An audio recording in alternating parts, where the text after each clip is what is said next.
Hi, folks. Welcome to another episode of On Board or On the Board, where I take a look at some of the things that are uh, in process or going to be in progress. Um, uh, yeah, what you're looking at there is a oil on canvas from back in 2005 that wasn't fully realized or completed. Um, from 2005, you understand. This is almost 20 years old. And let's get a look at the bottom there. What we got is a figure painting of Aristotle. And I put him between two columns in a background setting of, I suppose it could be Athens. Not necessarily. With a lot of the architecture and stuff. And, obvious what was important to me in this one was that I was really going for the effect of a sunset on the various architecture and backgrounds. And right, that's the idea there. Sunset and the I wanted to go. This was at a time when I bought one of my first. I guess you call them. I don't know, a micro paintbrush for really fine work, and I wanted to really get in there with the sunlight on the waves in a very small, minute stroke in the background, right? So that you could still, get that full effect, although the water was in the deep background. You can get a sparkling kind of quality, and it really worked. And that's when I started realizing that a lot of this techniques where we look at a lot of landscape painting, and I guess a lot of people learn this with Bob Ross, although that I don't, I'm not gonna. Uh, I'm saying guys like Bob Ross would be most people's closest reference through television back in the day, whatever. But that was one of those eye openers where I realized that some of the techniques that would look really technical, these things that people try to achieve in their drawings and their artwork are very simple brushstrokes and stuff. We'll get more into that. But anyway, let's take a peek at this a little bit up close. First of all, with the figure there, Aristotle, as you can see, a lot of it's roughed in. Like even the brooch and the tunic is blocked out in a solid gray, right?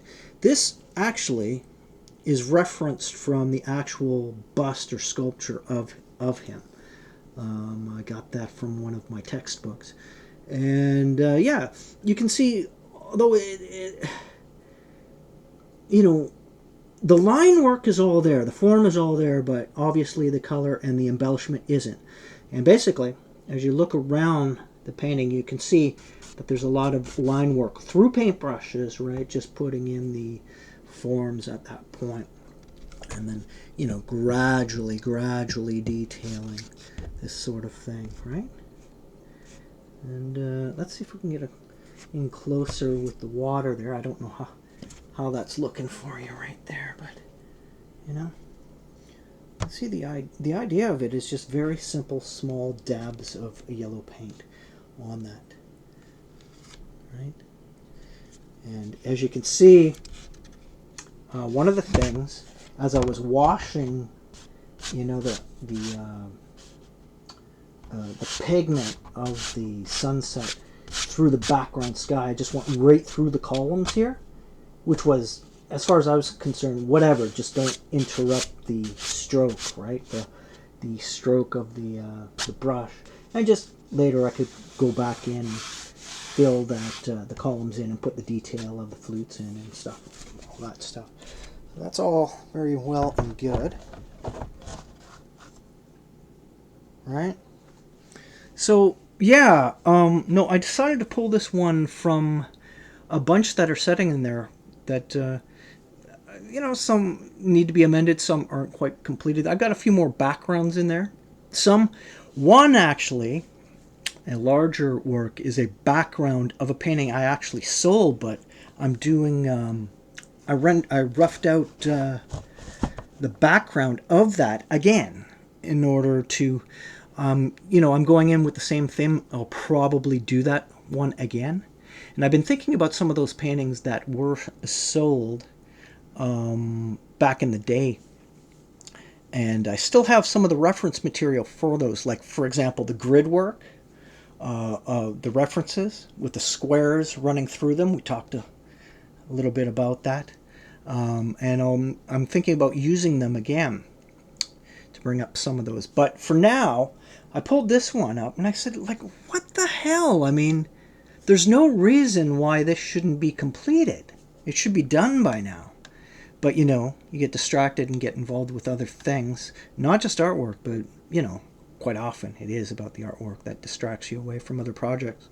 But I just figured I'd finish this one up, Go back in, finish up the detail, and start layering up the colors. So, I just wanted to show that, sometimes, on the board segments, you're going to see other things too, other than the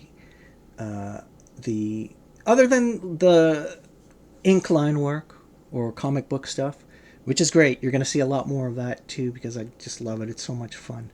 But anyway, that's some of the stuff you can expect to see up and coming. And I thought about how I want to go about this, right, with these. And I figured what I should do is just, if I'm going to be taking this one and bringing it up and layering it up and finishing it and bringing it up to completion, what I could do is just, work on it, and then just in the various segments, just show you a flash of it. That will give you a general progress report without going into detail about it. But speaking about detail, at the moment, one of the things I'm looking at here, and this is before I started, this is before I really concerned myself with the impact of magenta on, like, on a sunset, right? Or on a sunset predominantly, right? And how its effect on clouds and that. These are yellows and oranges. These are, various, close tonal value between those two hues, right? The yellows and the oranges. Basic stuff. This is more about the line work here. If you look, some of these dots are minuscule. I can't believe I put in the time to do that. I imagine it must have taken quite some time. It was such a long time ago, but I look at it now and I go, wow. What I'm getting at is, even with that project, I don't know if you saw it, the Walther PPK line drawing that was recently done with the knurling work and the handle. That's detailed shit. But even those marks were much bigger than a lot of this dotted work in the water here. Like, when I just grabbed this today to say, okay, yeah, I'm going to throw this up on and make a video. This stuff here, like, that's what I wanted to pinpoint and say, look at the size of they're so very small. But if you look right beside it, and I'm going to bring that up, you look right beside it, we're looking at dots that are, a quarter the size of the yellow dots. I'm not even joking. Let me show you that. I don't know if you can make it out, though. Can you see that in there? See that? Those orange dots over the yellow wash, they're minuscule. They're like pinpoints, needlework. I can't, I still have some of those micro brushes, right? But I can't imagine making dots that small. I haven't made dots that small in years.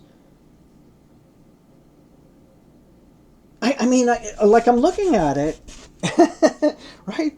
And this is, like I said, this one's almost over 20 years old. It's hard to remember processing this out, for one thing, but I can't imagine making dots that small again, but I'm probably wrong about that. And it's probably just a matter of going and acquiring one of those brushes again, a newer one.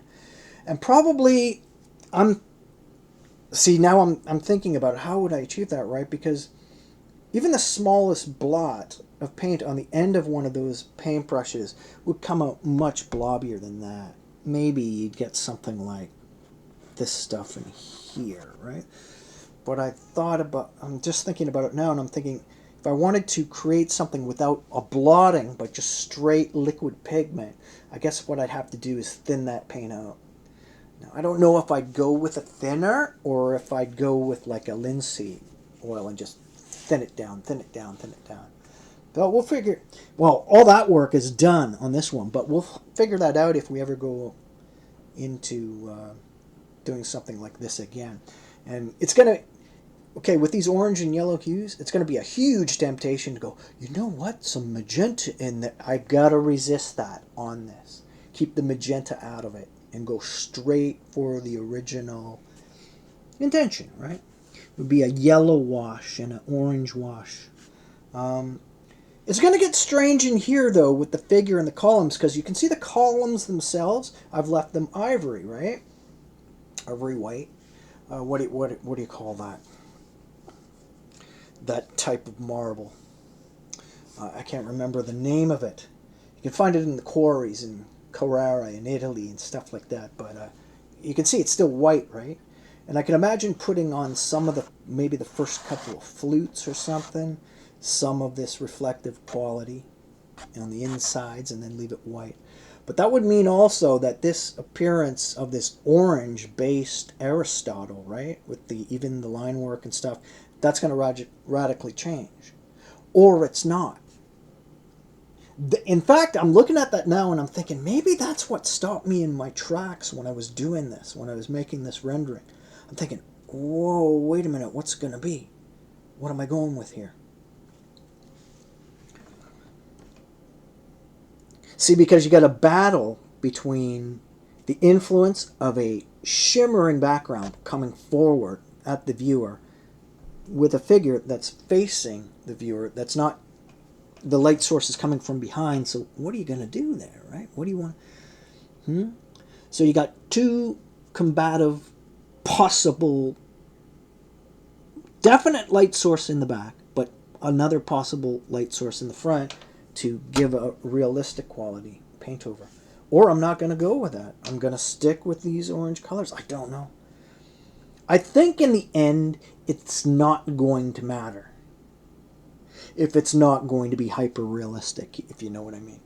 But I don't know. These will be decisions. I'll look at it as it's going, and just make the changes. Make it, hate to say it, but make it intuitive and just go with what's working step by step. So that's that. You can expect to be seeing that one here and there in up and coming videos. Thanks for stopping by.